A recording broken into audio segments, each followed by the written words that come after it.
Ang huling tanong po natin, anong katunayang ngayon pa sa lupa ay maituturing na nakaupo na sa langit ang tapat na anak ng Diyos sa iglesia ng Diyos?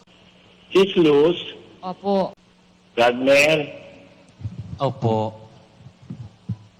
saan kayo rehistrado? Sa napag-aralan po natin, sa langit po nakarehistro. Mamamayan ka ng langit? Opo. Sa lupa, ano ka? Estranghero po, manglalakbay. Basahin natin ng Ebreo. Opo. 11:13. Ayon sa pananampalataya, ay nangamatay ang lahat ng mga ito na hindi kinamtan ang mga pangako. Ngunit kanilang nangakita na natanaw mula sa malayo at kanilang ipinahayag na sila'y pawang taga-ibang bayan at manglalakbay sa ibabaw ng lupa. Ayan.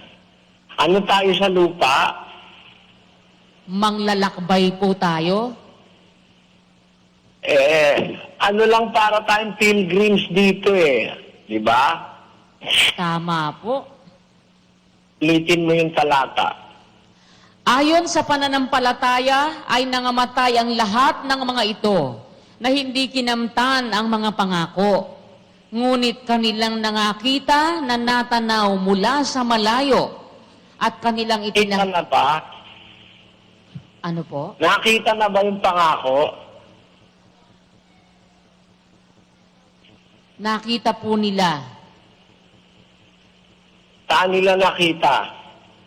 Natanaw po nila mula sa malayo. O, kita mo na. Di may glimpse ka na nung mangyayari na pangako?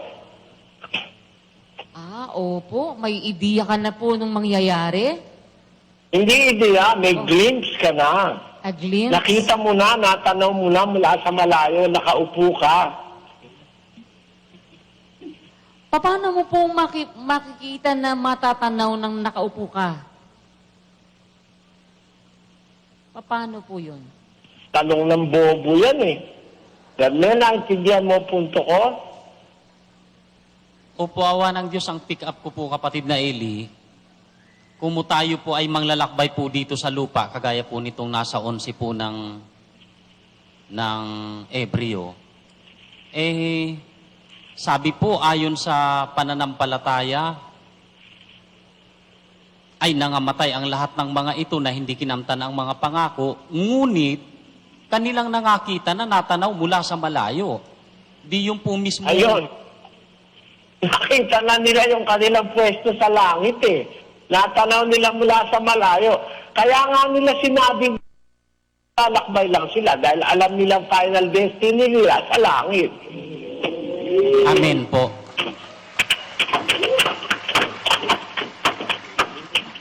Naintindihan mo ba, Sis Luz? Opo, nakuha ko na po. Alam mo kung sino isang nakatanaw. Sino po? Basa sa Apokalipsis 24. 24. At nakakita ako ng mga luklukan, at may mga nagsisiluklok sa mga ito. Sila'y pinagkalooban ng paghatol.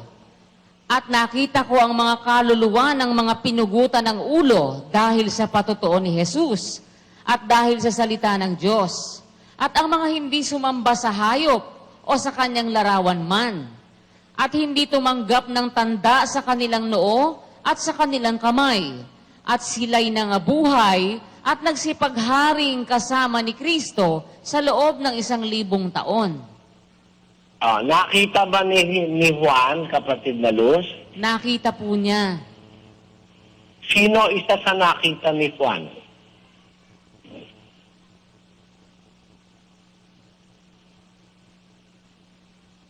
Nakita po niya yung mga pinugutan ng ulo. Nakita niya si Juan Bautista. Nakita po niya. Nakita niya, di ba? Nakita po. Yung sarili niya, nakita niya. Nakita rin po niya? Ayun. Nakita niya eh. Mga luklukan at saka mga nakaupo doon. Nakita niya sarili niya eh. Kaya nakita niya mula sa malayo eh. Ah, Mula sa malayo, ibig sabihin, ang malayo, yung panahon. Pero reachable, nakikita yung kanyang yung kanyang daratingan, di ba? nakita po niya mula sa malayo. Yung panahon po ang tinutukoy doon, hindi yung distance. Oh. Yun, panahon, dahil hindi naman napakalayo nung langit eh.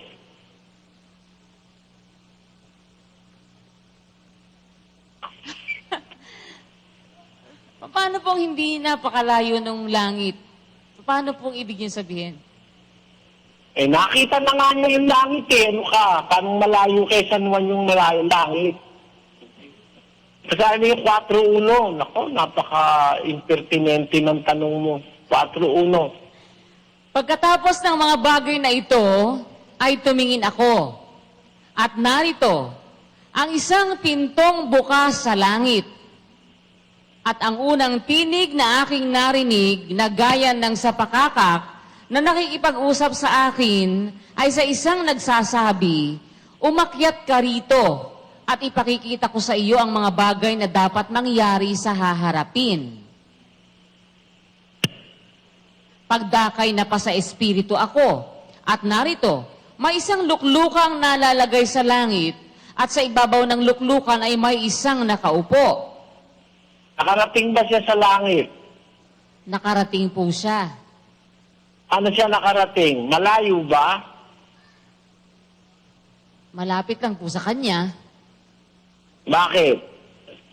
Napasa espiritu po eh. Hindi ganon. Pagdakay. Tingnan mo sa Greek yung salitang pagdakay. Tagay nga po natin. Yan yung sinasabi ni Almeida, karakadaka. Tingnan mo ako ano kahulugan ng pagdakay na pa sa espiritu ako.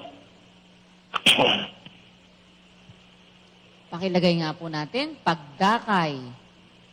Eutheos. Eutheos. An adverb. Directly, that is, at once, or soon. Anon, as soon as, forthwith, immediately, shortly. Tamo, ang lapit-lapit ng langit eh. Kay Juan eh. Oo nga po. Pagkasabi sa kanya, halika rito, pumalik ka rito, pagdaka. Immediately, pumalik na nga siya. Ang lapit, ano? Ang lapit po nga sa kanya. Kaya nga sabi ni Pablo, ang mga ito namatay. Hindi nila nakamtan yung pangako agad. Pero natanaw nila mula sa malayo. Mula sa malayo, ano? Malayong panahon.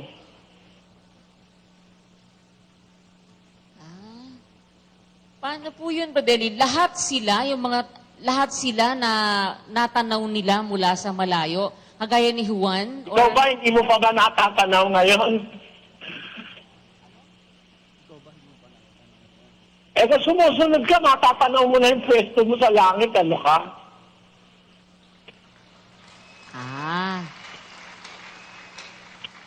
Consider it done.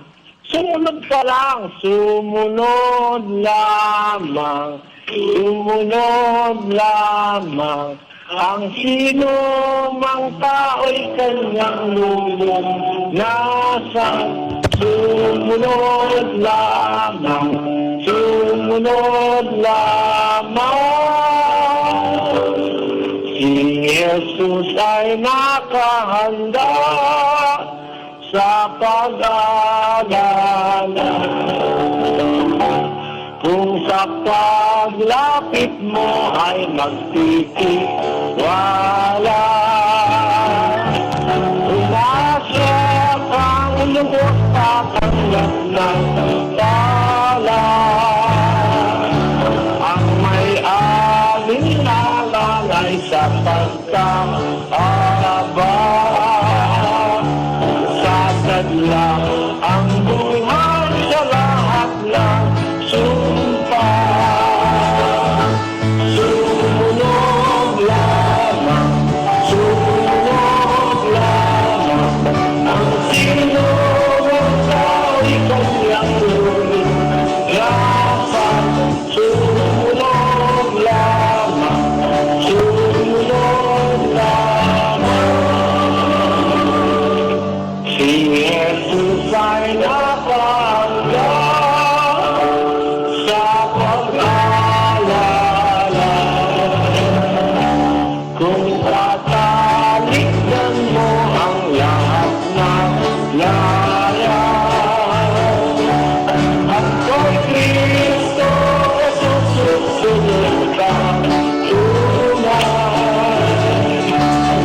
nakita mo nang nakaupo ka dun eh.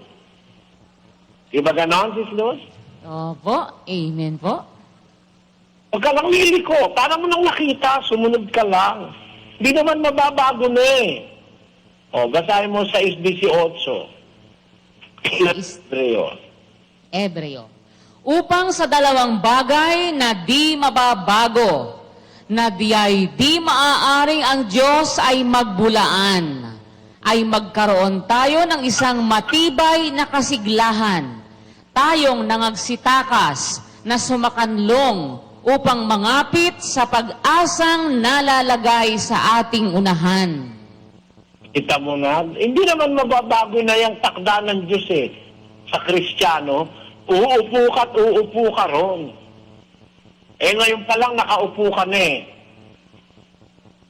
Amen. Paano mo na kung bakit? Bakit po? Hindi ba ikaw ay miyembro ng katawan ni Kristo? Opo. Kaya naman si Kristo. Nasa langit po. Ano siya ron? Siya po ang ministro sa santuario, head of the church. Ano nga ginagawa niya ron ngayon? Di ba nakaupo siya ron? Nakaupo Hindi po. ka pa eh. Pinapalagpo eh. Nakaupo siya sa kanan ng Ama. O di ba ikaw ay nakaupo kung bahagi ka ng katawan ni Kristo?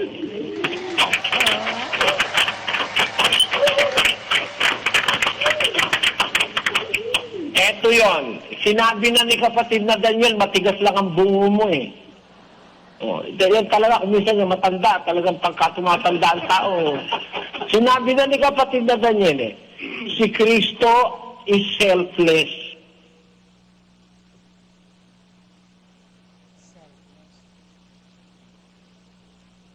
Narinig mo yan? Opo. Si Kristo ay Kristo ay selfless. selfless. Selfless siya. Hindi siya selfish. Siya ay selfless. What do I mean when I say he is selfless? Ano po? Ang kanyang sarili, representasyon ng lahat ng Kristiyano. Amen po. The person of Jesus Christ is a representation of all Christians. So in the person of Christ, there is Apostle Paul. In the person of Christ, there is Saint John the Baptist. In the person of Christ, there is Levi or Matthew, the tax collector. In the person of Christ, there is the Apostle Paul. Kaya nung mapako si Kristo, sabi ni Paul, napako ako sa krus kasama ni Kristo. Ayan. Nung si Kristo'y mamatay, na tayo ikay nalibing na kalakip niya sa pamamagitan ng bautismo. Kung siya'y mabuhay na maguli, kalakip din niya tayong nabuhay na maguli. Nung pumanik niya sa langit, ipinanik niya na tayo. Nung maupo siya, naupo na rin tayo dahil inire-represent niya yung ating person. Naghihintay na lang ng oras para baguhin sa atin tayong pagkatao, para makaupo na rin tayo sa langit. Pero ngayon pa, nakaupo na tayo in the sense na yung representasyon natin sa Ama na si Kristo, nandun na. Naintindihan mo? Punto? Opo, awa ng Diyos, nakuha ko po, naintindihan ko po. Dapat kanina mo pa naintindihan yan eh, para hindi ka tanong ng misleading eh. Mahirap po eh.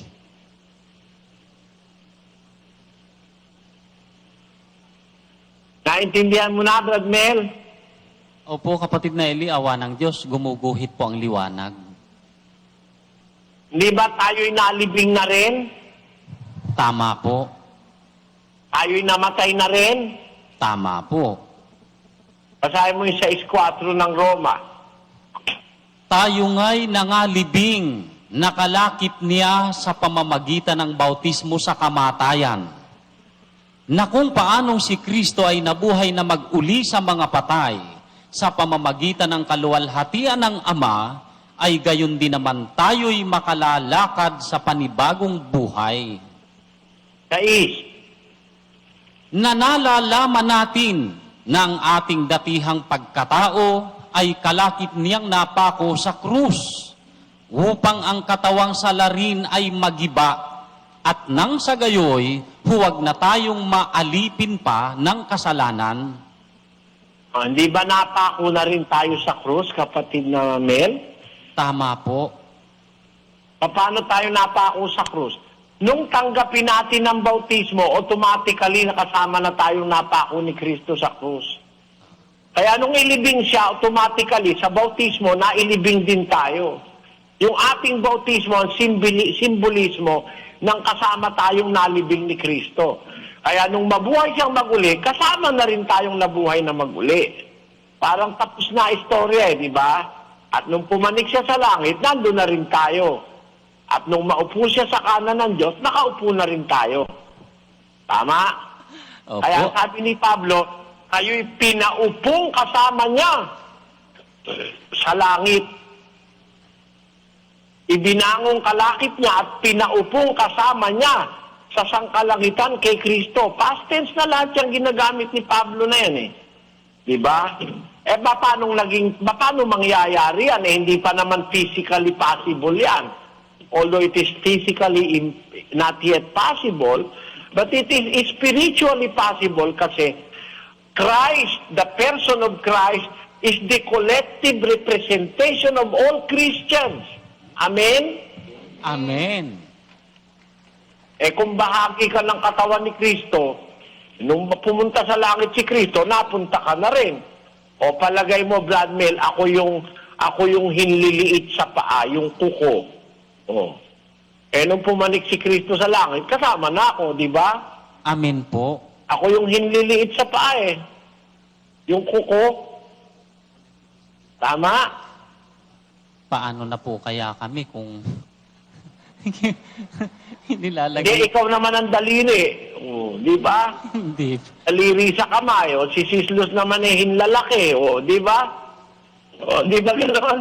Hindi, kasama ka na kasi tayo'y bahagi ng katawan ni Kristo Yan nga ang pag-aaralan natin bukas, ang hiwaga ng katawan ni Kristo na iglesia, kung loloobin ng Diyos.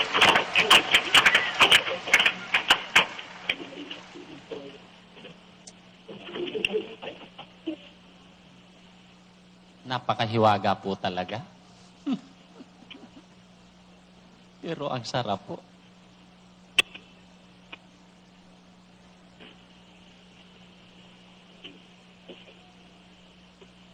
Basta tandaan nyo, ang katawan ni Kristo, yung katawan niya, simbolismo ng lahat ng Kristiyano yon.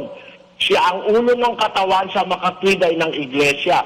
So yung katawan ni Kristo, simbol ng iglesia yon. Saan man pumunta yon, ano man ang mangyari yon, nangyari na yun sa iglesia. Kaya nung patayin yon, pinatay na tayo. Saan tayo pinatay? Sa kasalanan. Nung buhayin yung katawan niya, binuhay na rin tayo. Saan tayo binuhay? Sa katwiran, sabi ni Pablo. Nung pumanik yun sa langit, pumanik na rin tayo. Dahil andun, dala-dala niya tayo simboliko nung katawan niya yung iglesia Pumanik siya sa langit, pumanik ka na rin. Ibinangon kang kalakip, pinaupo ka ngayon. Nung pumupo siya, kasama ka na rin umupo. Tama? Tama po. Although it is not yet physically happening, spiritually, tapos na sa Diyos yan, yung istorya na yan. Nakita na nga ni Juan di ba? At tiyak na magaganap yan, kapatid na Mel. Wala nang makakapagbago dyan sa istorya na yan. Lahat ng magiging kay Kristo, mananatiling tapat, susunod palagi, hindi magtatraidor. Aba, dire-diretso na yung istorya mo, hinihintay mo na lang yung talagang oras na mangyari yan sa physical na pagkatao mo, mapalitan. Yun na lang hinihintay mo. Pero, spiritually speaking, parang maituturing mo nang nakaupo ka na sa langit. Huwag ka lang liliko.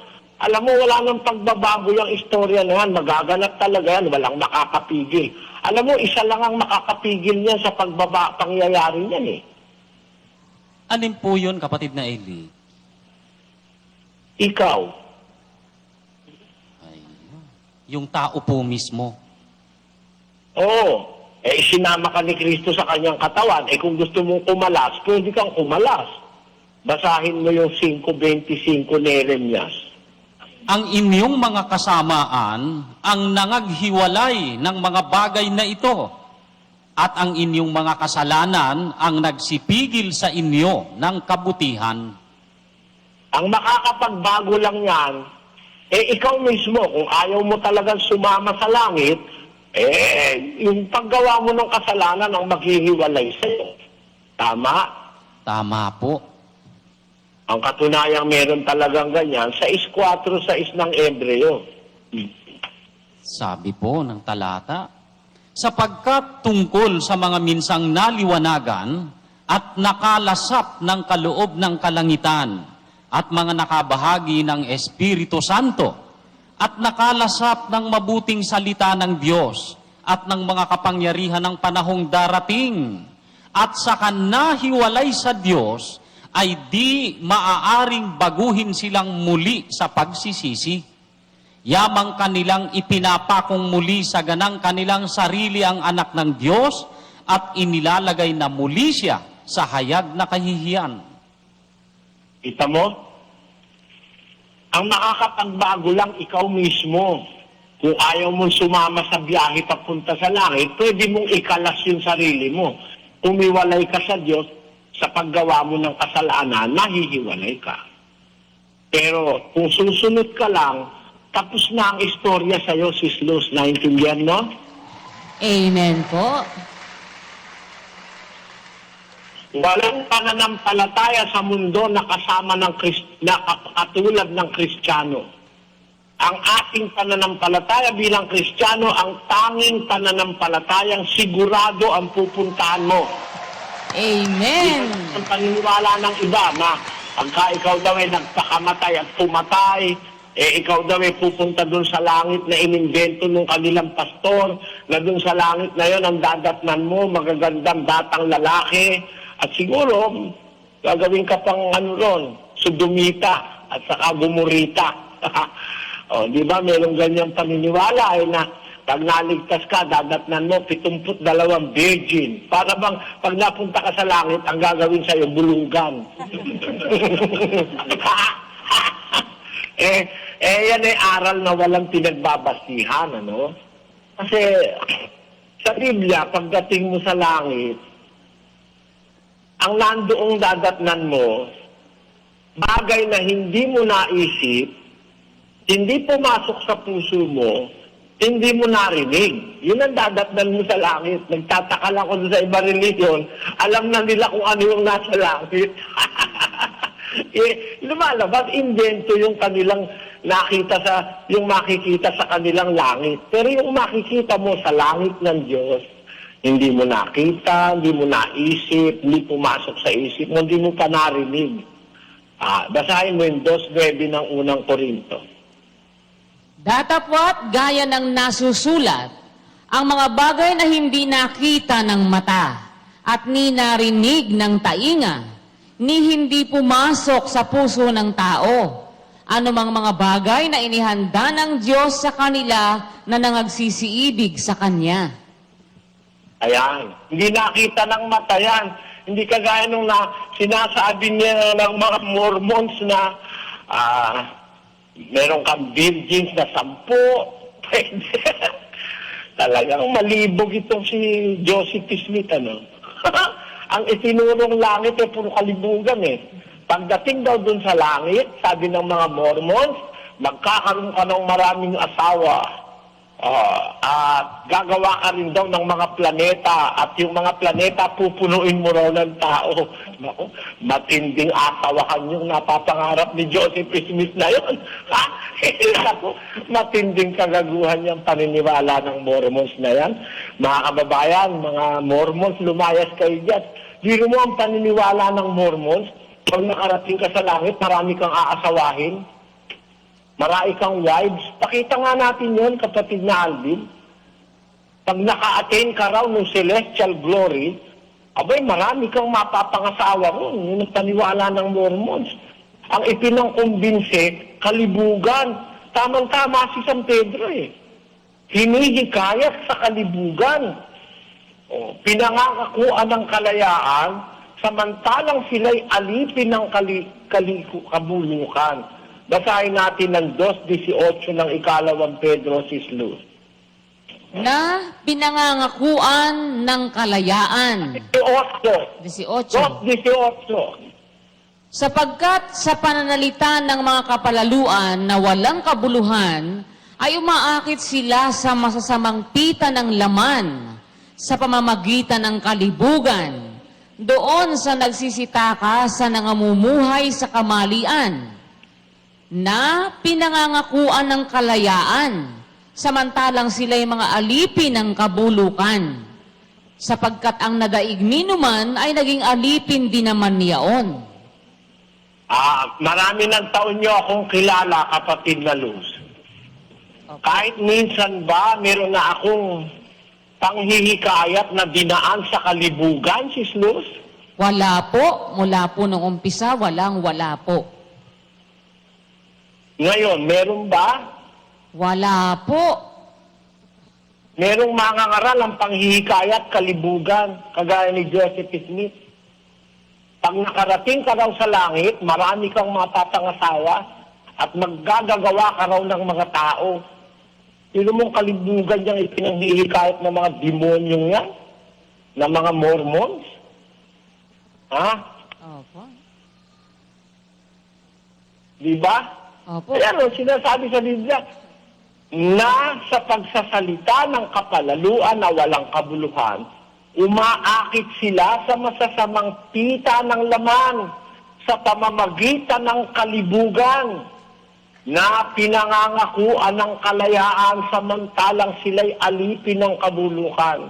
Nakita mo? Ang ipinang-aakit ni Joseph Smith, pag naligtas ka raw, nakakarating ka sa langit sa celestial glory, naku, marami ka raw asawa ron. Asa na ba? Basahin nga natin. Dadalvin.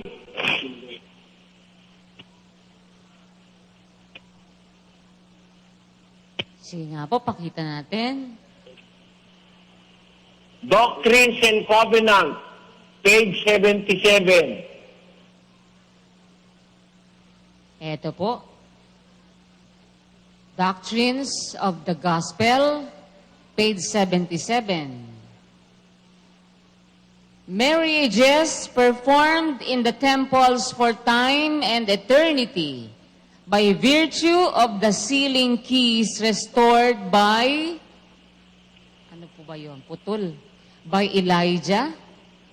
Yun ba yun?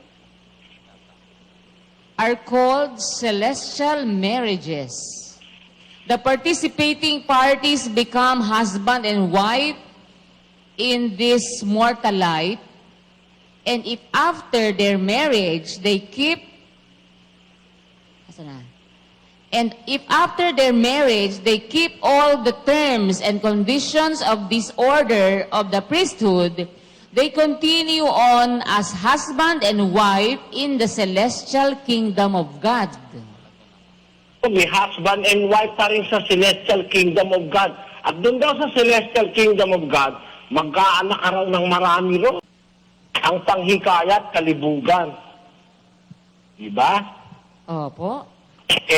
Hindi ganyan ang sa Diyos na aral.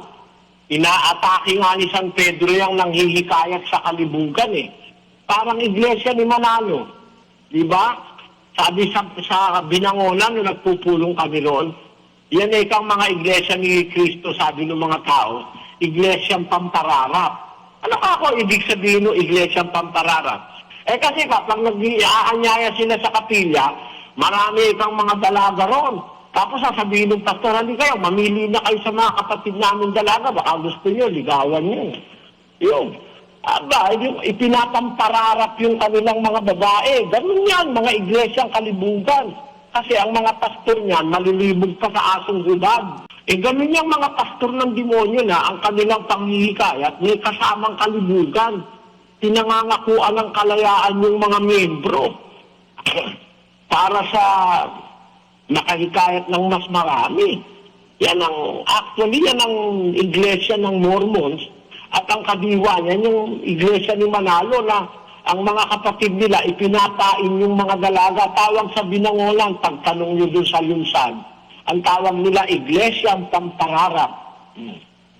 Bakit pampararap? Ipinapain yung mga miyembrong dalaga para pumasok yung mga binata. Kanya-kanya silang pilian doon. Nako, sa atin wala akong itinurong ganyan, mga kapatid. Ngayon, sa ating paniniwala, kapatid na Luzano, ang kaligtasan ng isang Kristiyano, hindi madidiskaril eh. Tiyak na tiyak magaganap eh. Ang kaligtasan ng Kristiyano. Sumunod ka lang para mo nang nakita yung katapusan. Sumunod ka lang, huwag ka lang liliko. Kahit na nagkakasala ka, kung hindi mo naman sinasadya, hindi mo naman pinaplano, wala kang masamang budhi sa kapatid, wala kang masamang budhi sa kapwa, nakahanda kang sumunod kay Kristo kahit nahihirapan ka sa pamasahe o kaya sa pag-upo maghapon. Ituloy-tuloy mo lang, kapatid, para ka nang nakakatiyak kang parating ka, papunta ka doon sa araw na makikita mo yung iyong sarili, na ang katuparan ng sinabi ni Pablo na tayo pinaupong kasama niya sa kalangitan, sabi niya. Tayo ibinangong kalakip niya at pinaupong kasama niya sa sangkalangitan kay Kristo. It is through Christ na nagaganap ang lahat ng bagay na ito.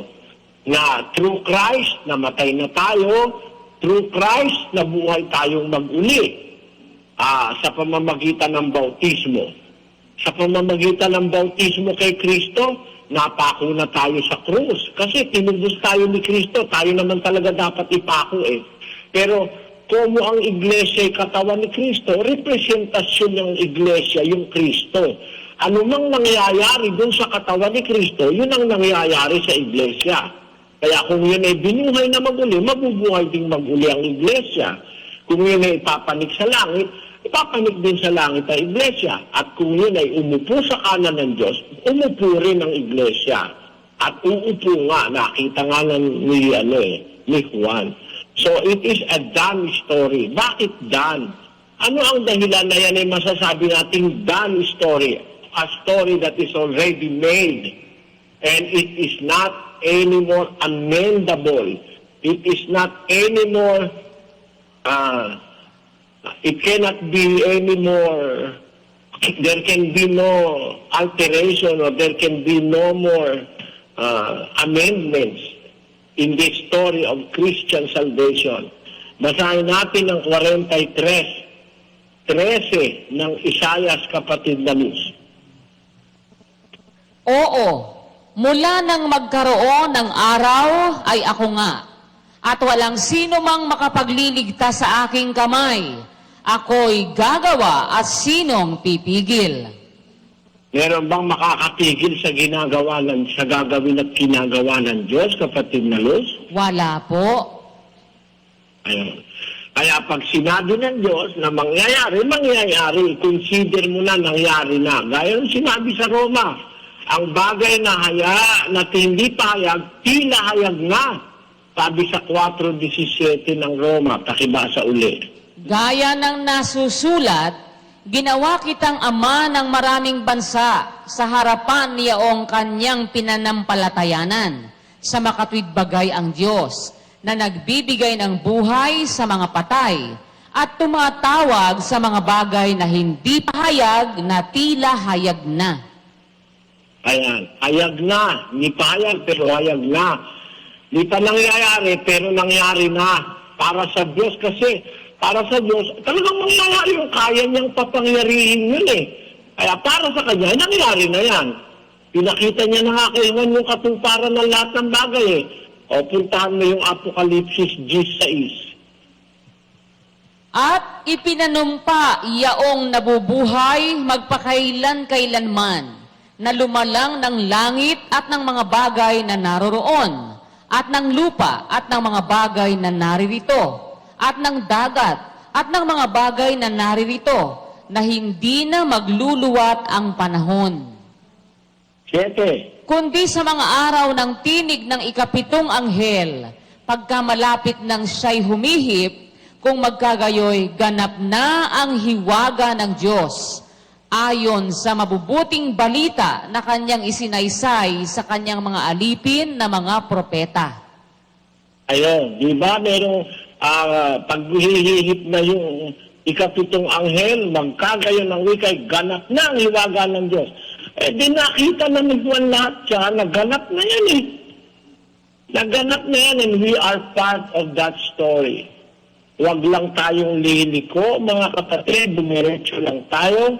We are a part, you are a part of that story. A story which can be considered the greatest story ever told. Amen. Amen. Amen. Because it is a story that is started from a glorious start and that will end to a glorious end, which is the beginning of eternity. Amen. Amen. Yan, mga kapatid, ang pangyayari diyan. Kaya, pinaupo ba tayong kasama niya sa kalangitan? Sagot, oo. Bakit? Eh kasi naupo na rin si Kristo. Eh, ang representasyon ni Kristo, yung katawan niya, tayo yun.